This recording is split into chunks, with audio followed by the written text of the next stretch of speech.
సందర్శనందితనుతే పితృదేవనృణాసాద్యవాసరదళేరతవర్ధ్వగం యత సవ్యం క్వచిదుపైత్యపసవ్యమేకం జ్యోతిఃపరం దిశతు వత్సమితాశ్రయం నః అచింత్యావ్యక్తరూపాయ నిర్గుణాయ గుణాత్మనే సమస్త జగదాధారమూర్తయే బ్రహ్మణే నమః.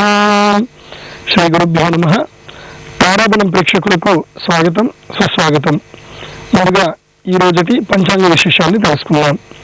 ఈరోజు బుధవారము, భాద్రపద మాసము శుక్లపక్షమి, చతుర్దశి తిథి. సూర్యోదయము ఉదయం 6:05 సూర్యాస్తమం సాయంత్రం 6:14 చంద్రోదయము సాయంత్రం 5:20. ఈరోజు యోగము ధృతియోగము. ధృతియోగం ఉన్నటువంటి ఈ శుభదినాన ఎవరైనా సరే ఏదైనా సరే కార్య సాధనకు, ముఖ్యంగా క్రీడాకారులు ఎక్కడైనా సరే మీరు పార్టిసిపేట్ చేయదలుచుకుంటే కనుక మీరు ప్రాక్టీస్ చేసే విషయంలో ఇవాళ నుంచి ప్రారంభం చేస్తే తప్పకుండా అలా సాధించేటువంటి అవకాశం ఉంటుంది. ముఖ్యంగా విద్యార్థులకు కూడా ఈరోజు ఏదైనా సరే విద్యను ప్రారంభించడానికి అనుకూలమైనటువంటి రోజు. కరణము వాణిజ్యకరణము, తదుపరి వృష్టికరణం ఉంటుంది. వాణిజ్యకరణం రోజు వస్త్ర వ్యాపారస్తులకు అనుకూలంగా ఉంటుంది. ఈ రోజు వస్త్ర వ్యాపారాలు చేసేటువంటి వాళ్ళు, కొనుగోలు చేసేటువంటి వాళ్ళకి అనుకూలంగా ఉంటుంది.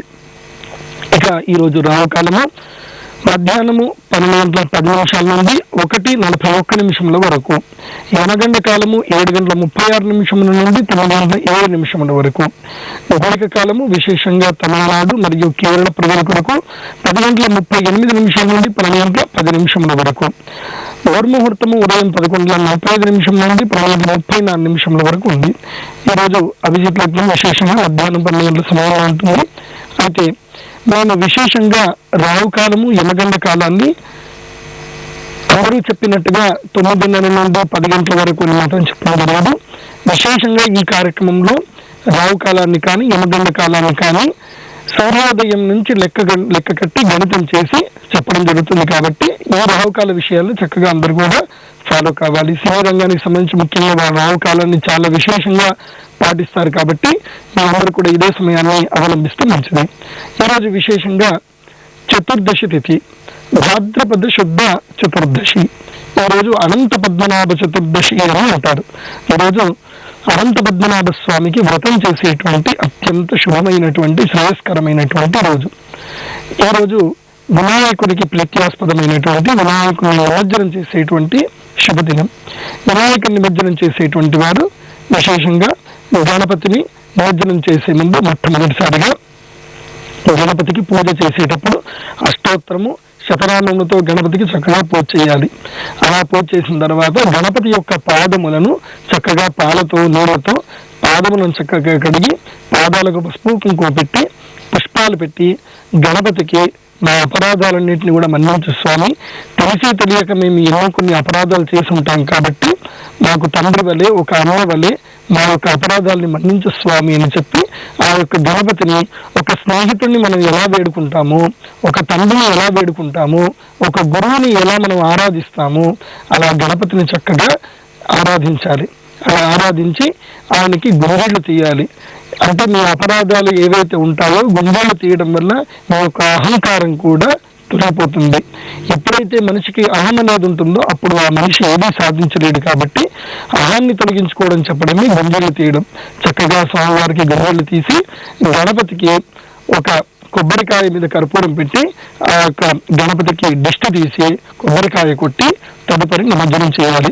నిమజ్జనం చేసేటువంటి వారు గణపతితో కలిసి స్నానం చేస్తే మంచిది, కానీ కొంచెం జాగ్రత్త వహించండి. చక్కగా గణపతి నిమజ్జనం చేస్తూ గణపతికి నమస్కారం చేస్తూ చక్కగా సద్భావనతో ఈ యొక్క నిమజ్జన కార్యక్రమంలో పాల్గొనండి. అందరూ చక్కగా జాగ్రత్త వహించండి. హలో హలో హలో గట్టిగా మాట్లాడండి, గట్టిగా మాట్లాడండి. సరే, హలో చెప్పండి అన్న. టీవీ చూస్తే మాట్లాడొద్దండి, చెప్పండి. మీ మాట నాకు వినిపిస్తుందండి. ఈరోజు విశేషంగా మేష రాశి ఫలితాలు చూసుకున్నాం. మీ కళత్రము అనగా భార్యాభర్తల మధ్యన అన్యోన్యత తగ్గేటువంటి అవకాశం ఉంటుంది, కాబట్టి ఈ విషయంలో కాస్త జాగ్రత్తగా ఉండాలి. విదేశీయానం కోసం చేసేటువంటి ప్రయత్నాలు ఒక కొలిక్కి వస్తాయి. ఉద్యోగస్తులపై పై అధికారులతో ఒత్తిళ్లు ఎదురయ్యి చికాకులు ఎదురయ్యేటువంటి అవకాశం ఉంది, కాబట్టి మీ కార్యములపైన ఏకాగ్రత వహిస్తే కనుక మంచిది. అదేవిధంగా మీ దైనందిన జీవితంలో ఎలాంటి పెద్దగా మార్పులు ఉండవు, కానీ ఆర్థిక వ్యవహారాల్లో మాత్రం కాస్త ఇబ్బంది కలిగేటువంటి అవకాశం ఉంటుంది, కాబట్టి ఎవరికైనా సరే ధనము రుణము విషయంలో మాత్రం జాగ్రత్త వహించండి. హలో హలో చెప్పండి.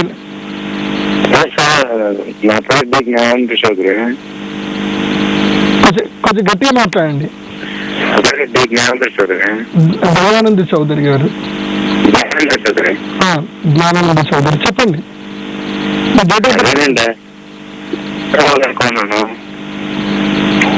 డేట్ ఆఫ్ బర్త్ చెప్పండి.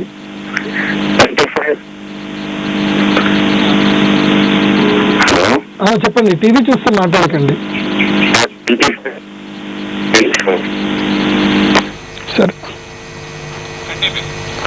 అదేవిధంగా వృషభ రాశి వారికి ఉపాధ్యాయులకు గుర్తింపు, వైద్య రంగాల్లో వారికి కాస్త చికాకులు ఉంటాయి. ముఖ్యంగా ఫార్మా రంగానికి, మెడికల్ రంగానికి సంబంధించినటువంటి వారికి, సేల్స్ మార్కెటింగ్ రంగానికి సంబంధించినటువంటి వారికి కొన్ని ఇబ్బందులు ఉంటాయి.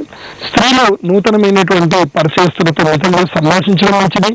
ఏజెంట్లకు, అదేవిధంగా బ్రోకర్లకు, ముఖ్యంగా న్యాయస్థానానికి సంబంధించి బ్రోకరింగ్ చేసేటువంటి వారు ఎవరైతే కనుక మధ్యవర్తిత్వం వహించేటువంటి వారికి, రియల్ ఎస్టేట్ వారికి ఆశించినటువంటి ప్రతిఫలం లభించదు. కేవలము మీరు ప్రయత్నాలు ఎక్కువగా చేయాల్సి ఉంటుంది, కానీ ఫలం లభించడం కష్టం ఉంటుంది. నూతన కాంట్రాక్టులకు సంబంధించిన వ్యవహారాలు సఫలిస్తాయి. అయితే మిథున రాశికి సంబంధించి గృహ నిర్మాణాలు, మరమ్మతులు సంతృప్తికరంగా సాగుతాయి. సన్నిహితుల నుంచి ఆకర్షణీయమైన కానుకలు ఎన్నుకుంటారు. ఉద్యోగస్తులతో తొందరపాటు చర్యలు, నిర్లక్ష్యం వల్ల అధికారులకి కొత్త సమస్యలు ఎదుర్కోవాల్సి ఉంటుంది. అదేవిధంగా ఉద్యానవన పంటలు, జంతువులను ఆధారంగా చేసుకుని ఉండేటువంటి వారికి, అదేవిధంగా కాంట్రాక్టర్ నిర్మాణ రంగం చేసినటువంటి వారికి, ఉద్యోగంలో విశేషంగా టీచింగ్ వైపు అనగా విద్యారంగం వైపు ఉన్నటువంటి వారికి, శరీరంగంలో రచయితలకు ఈరోజు అనుకూలంగా ఉంటుంది. ఇక తారాబలం కార్యక్రమంలో ఒక చిన్న విరామం తీసుకుందాం.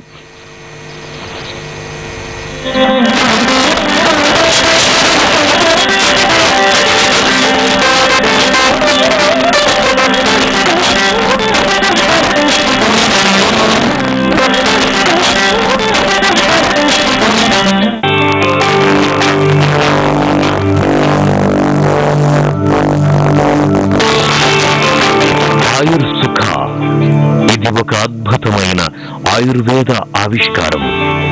వేదాలకు ఉపాంగాలైన ఆయుర్వేదాన్ని అవపోసన పట్టి భారతీయ శాస్త్ర గ్రంథాలలో నిక్షిప్తమైన ఎన్నెన్నో సరికొత్త విషయాలను బయటకు తీసి మర్మంగా ఉన్న మరెన్నో లోతైన విషయాలను విశ్లేషించి ఏర్పరచబడిన ఒక అద్భుతమైన ఆయుర్వేద వైద్య విధానాల సమాహారం అభ్యంగం.